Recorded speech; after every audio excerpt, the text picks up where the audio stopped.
Éibar es hoy uno de los centros industriales del país de los vascos. Las limitaciones impuestas por la orografía han hecho que en esta villa guipuzcoana las fábricas estén unas encima de otras.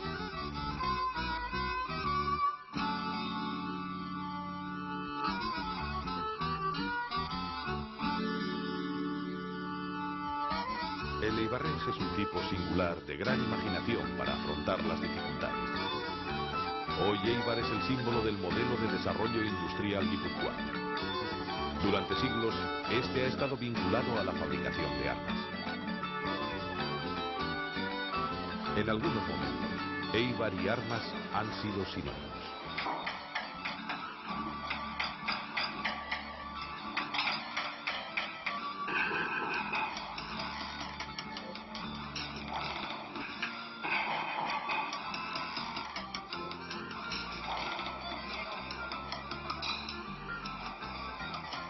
La industria armera tiene una larga tradición en el País Vasco. La forja de armas, primero las llamadas blancas y después las de fuego, se remonta a tiempos inmemoriales.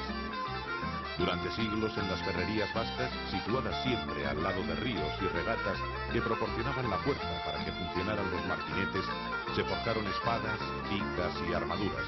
Sobresalieron en esta labor Mondragón, Legazpia, Marquina, Peñacerrada, Bilbao.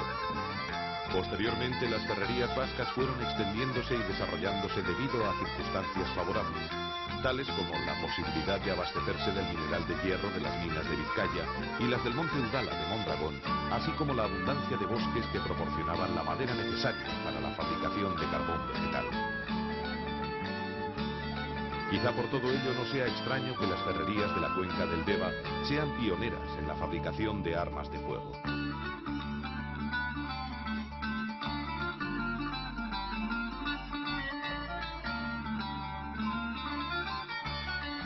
El mineral de hierro procedente de Vizcaya se transportaba por mar hasta Deva, y desde aquí, en unas lanchas llamadas alas, hasta el antiguo puerto fluvial de Alzola, desde donde se distribuía a las ferrerías de la comarca.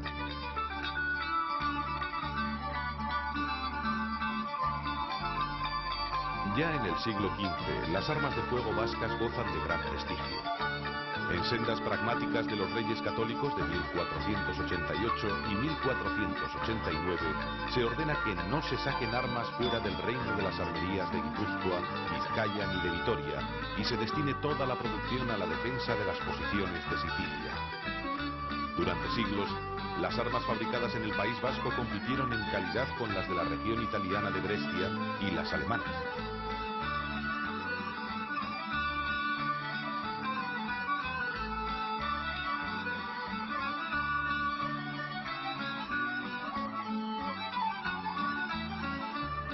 Las villas de la cuenca del Deva, además, nacen precisamente bajo el impulso de esa vida industrial. La creciente demanda de armas dio origen a principios del siglo XVI a un nuevo régimen de producción, el gremial. Son 4 gremios: el de cajeros, que hacen las culatas; cañonistas, que hacen el cañón; luego se llaman enchisperos, son llaveros, los que hacen la llave de esto; y los aparejeros, que hacen las digamos, la bayoneta, las baquetas, las abrazaderas, en fin, todas las cosas accesorias. Y entre los 4 forman ya esos 4 gremios, que luego tienen sus subgrupos, pequeños subgrupos dentro de cada gremio. Pues hay un montón de especialidades. Es una cosa curiosísima. Cuando los gremios de armeros guipuzcoanos se organizan, van a establecerse en Placencia en el año 1573 las reales fábricas de armas portátiles de fuego y blancas de guerra. En esta estaban integrados los gremios armeros de la localidad y además una red de talleres independientes entre sí, que integrados en los gremios estaban ubicados en Éibar, Ermua, Elgoibar, Marquina, Mondragón, Elorrio, Vergara.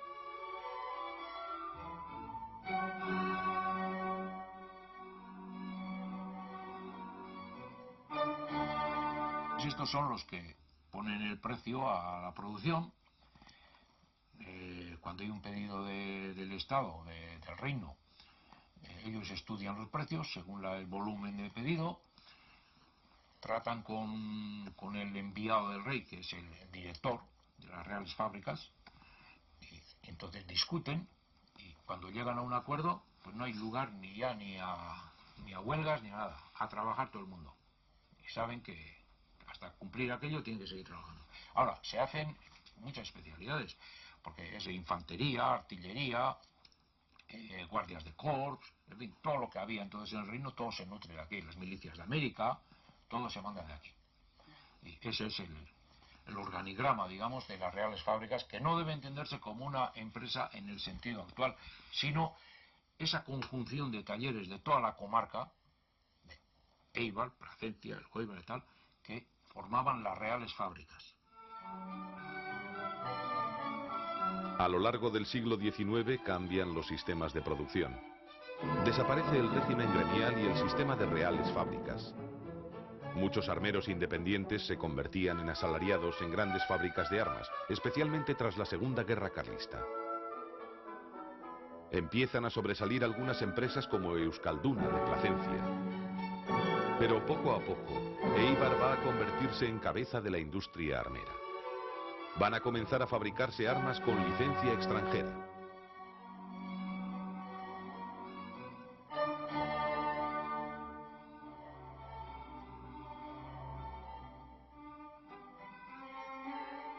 Durante décadas hubo una grave dificultad para rentabilizar la producción armera. No se podía trabajar más que cuando el río llevaba agua y podía mover las ruedas hidráulicas.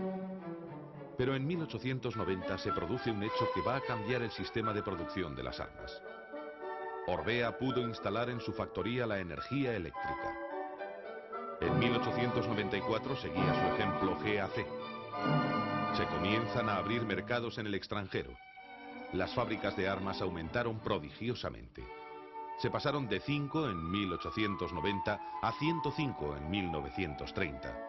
En su mayoría eran fábricas pequeñas que en momento de máximo auge llegaron a emplear a 4.000 personas.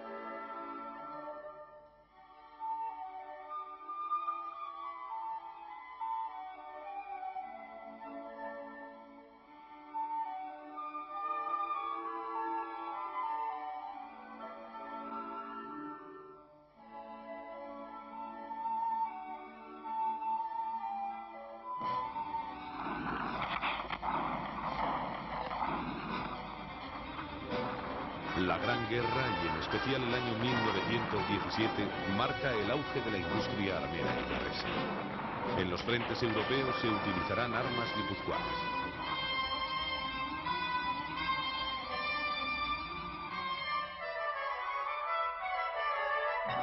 Sin embargo, la década de los 20 marca el inicio de una crisis que aparece como irreversible.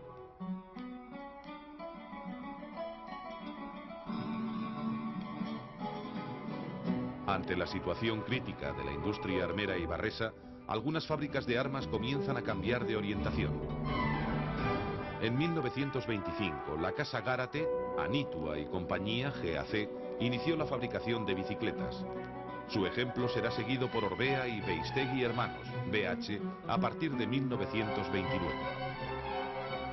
En torno a las grandes fábricas de bicicletas surgirán pequeños talleres de accesorios. La industria ibarresa, sin dejar totalmente la producción de armas, abandonó la exclusividad de la industria armera. La cooperativa Alfa, armera en sus comienzos, derivó en 1927 hacia las máquinas de coser.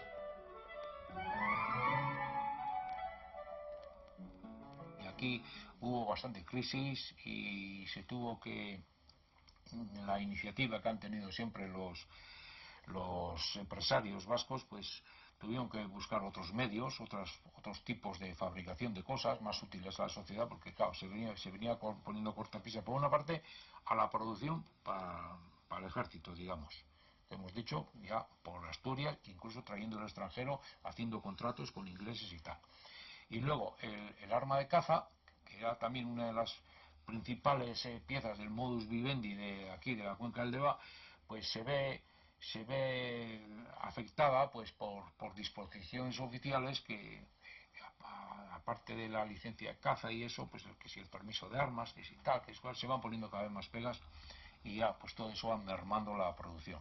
Y eso de ahí viene que se derive a otra clase de fabricación, que es lo que ha ocurrido.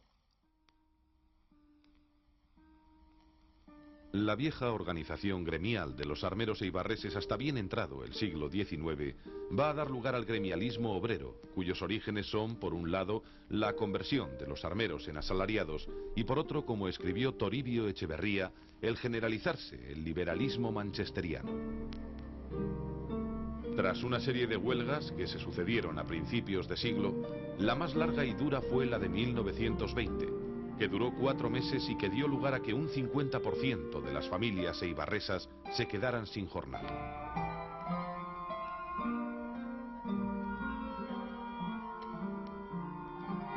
De aquella huelga surgirá la idea de fundar la cooperativa Alfa. Pero sobre todo va a dar lugar a que prenda con fuerza el movimiento socialista, tanto el PSOE como la UGT, que en Eibar tendrá características singulares.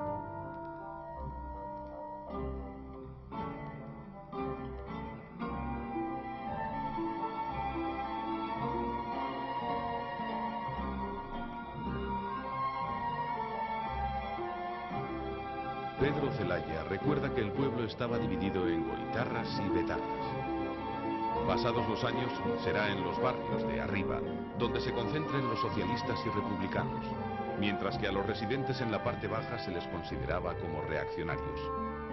Por otro lado, Eibar va a ser escenario de algunos acontecimientos que marcan la historia vasca de este siglo. Fue en esta villa guipuzcoana donde antes se proclamó la República en 1931.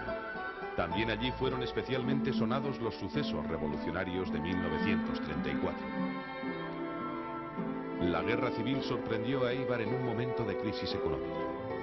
Las grandes inversiones que habían tenido que hacer sus empresas para cambiar la dirección de la antigua industria con la falta de la protección aduanera de los primeros años repercutían pesadamente en las cuentas bancarias de los empresarios eibarreses. Sobre todo esto, la guerra se cebó con saña. Dispersión de obreros, destrucción de fábricas y talleres, dando lugar a un colapso económico y moral. Un geógrafo jesuita, García Manrique, escribió al respecto: fue la crisis más profunda, pues no solo afectaba a la producción y a los mercados, sino a la misma psicología, después de tantos años de apasionada vida política y social.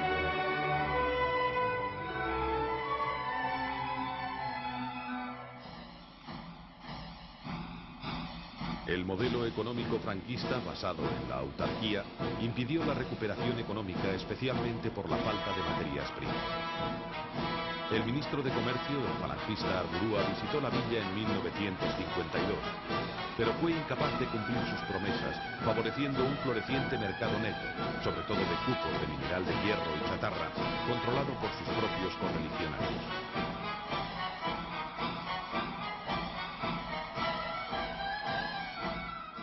Sin embargo, el periodo conocido como de la estabilización, que comienza en 1959, cuando el dictador incorpora a su gobierno a los llamados tecnócratas, representa el despegue tanto industrial como demográfico de Eibar.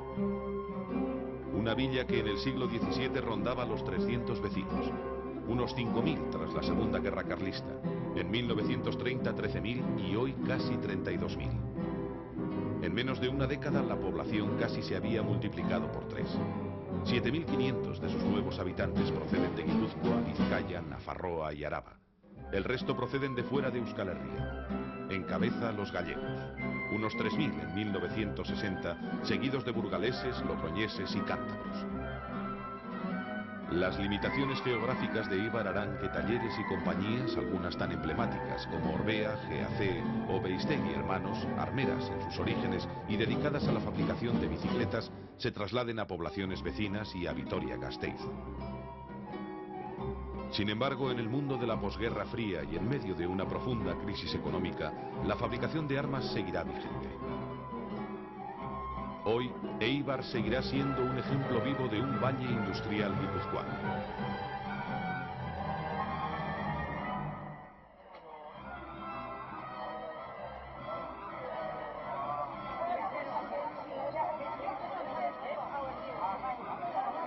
En cierta ocasión escribió Toribio Echeverría que desde siempre el eibarrés ha utilizado el euskera para tratar de todo lo divino y lo humano tanto en la calle, en el trabajo y en el hogar, como en el ayuntamiento y otras corporaciones, amén de las sociedades obreras que precedieron a los sindicatos.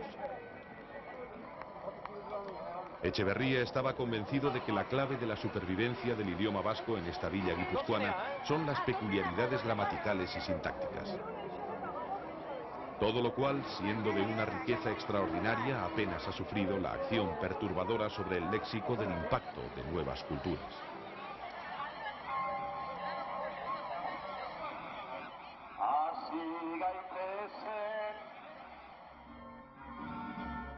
Entre los eibarreses que a lo largo de la historia han destacado en las letras y el periodismo en euskera están Jon Beiztegui, gudari del batallón Loyola, Ibarguchi, el versolari Gregorio Hacha Orbea, Juan Antonio Moguel, autor de Peru Abarca, y el ya citado Toribio Echeverría. Y en la posguerra, Juan San Martín, Luis Alberto Arambarri, Amatiño, Imanol Laspiur, Serafín Basauri, Pedro Celaya, Anchón Albaiza.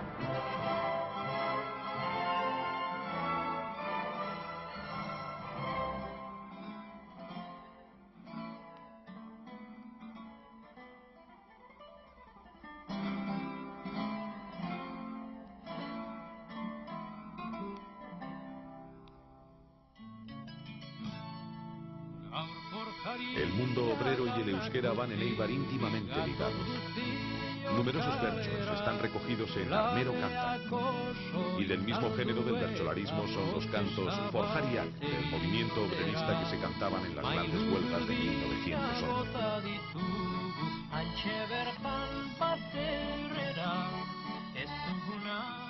Ez badigute guri jornalik haunditzen, nahiko lan gu ostera lanera bihurtzen. Arrazoiakin dugu gehiago eskatzen, inorgatikan ez gera gu ikaratzen.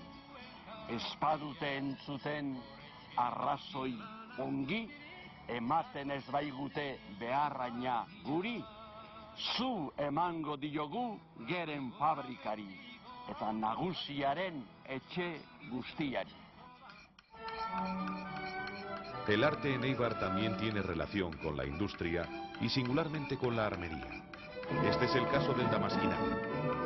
Telesforo de Aranzadi, refiriéndose a esta modalidad artística, escribió: en asunto y estilo conservan aquellos más rutina del Renacimiento que moruna, andaluza o toledana.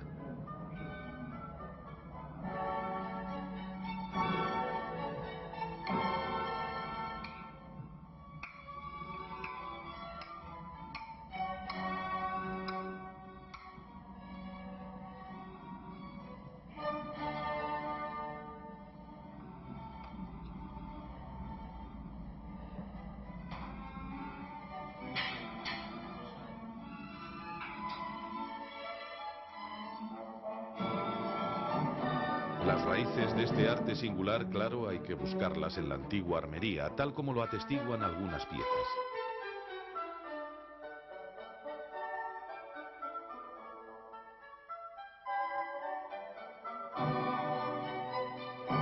La transformación del arte del damasquinado está vinculada a los Zuloaga.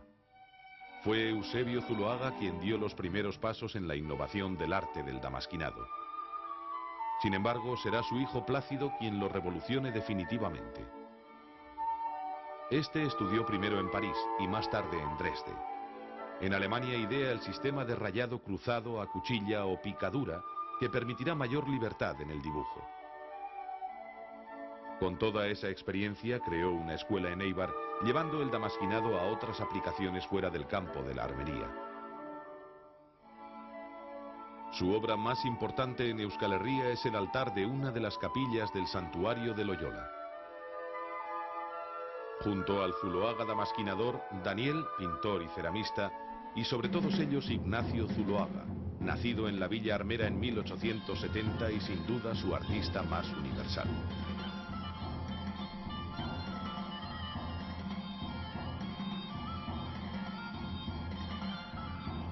Tras su paso por Roma y París, se instalará en Zumaya en una casa construida por él, Santiago Echea, hoy convertida en museo. En la actualidad, uno de los exponentes del arte que se hace en Eibar es Fernando Beorlegui, pintor, grabador y escultor, que participó en la fundación y puesta en marcha de algunos grupos y escuelas de arte de la comarca.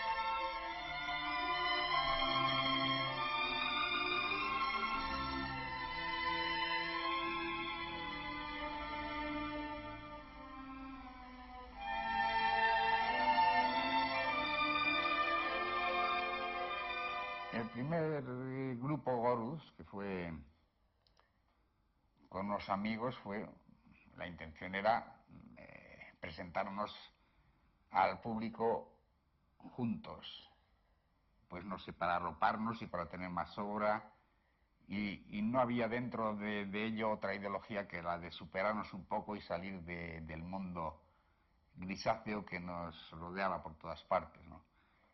Y lo formaba pues el grupo Gorus, lo formaba Marino Plaza, Iñaki Larrañaga, Daniel Chopitea y yo. Y tuvimos un estudio en la calle Paguey, que era el estudio que antes había tenido Jacinto Lave, y hicimos unas cuantas exposiciones itinerantes, que resultaban bien. Salíamos en la prensa, teníamos críticas y bueno, no nos parecíamos en absoluto ninguno de los tres, no teníamos ningún parentesco y buscábamos incluso el no parecernos. En la escuela de Deva fue una llamada de Oteiza, que subió al estudio de Paguey a decirnos: pero ¿qué hacéis aquí? Esto es un estudio vivo, vamos a enseñar en la escuela de Deva, aprenderemos y enseñaremos y tal, y bueno, y fuimos muy a gusto a ver lo que pasaba, ¿no? Y las cosas no fueron demasiado bien con aquello, pero hicimos lo que pudimos, ¿no? Pusimos nuestro granito de arena. Y luego, ¿qué te voy a decir? Lo de Ha sido Taldea fue entre grabadores, y hicimos en la Escuela de Almería un cursillo tratando de fundir las enseñanzas de los que aquí manipulaban el grabado de orfebrería para la escopeta y para la cosa del damasquinado, tratando de sacar el provecho porque el origen del grabado había sido ese. El origen del grabado había venido de la orfebrería y queríamos que los buenos burlistas pues participasen, supiesen hacer incisiones en la plancha y enseñasen incluso a los que ya lo hacían ya de otros procedimientos más modernos, ¿no? Fueron los armeros eibarreses unos de los primeros gremios que entendieron la importancia de la formación profesional. De esta forma va a nacer la Escuela de Armería, propiedad municipal en sus orígenes como símbolo de una iniciativa popular. Fue inaugurada oficialmente el 24 de septiembre de 1914 y a lo largo de estos 80 años ha ido formando generación tras generación de armeros eibarreses.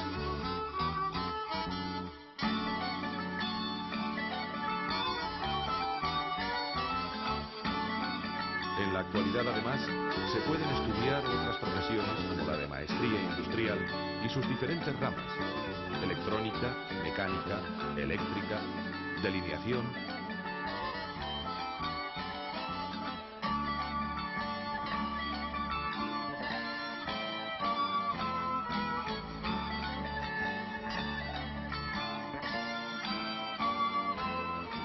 Hoy el proceso de fabricación de determinadas armas, como escopetas o pistolas, sigue teniendo mucho de artesanal, y el excelente armero eibarrés, no ha podido ser eliminado del todo por las máquinas.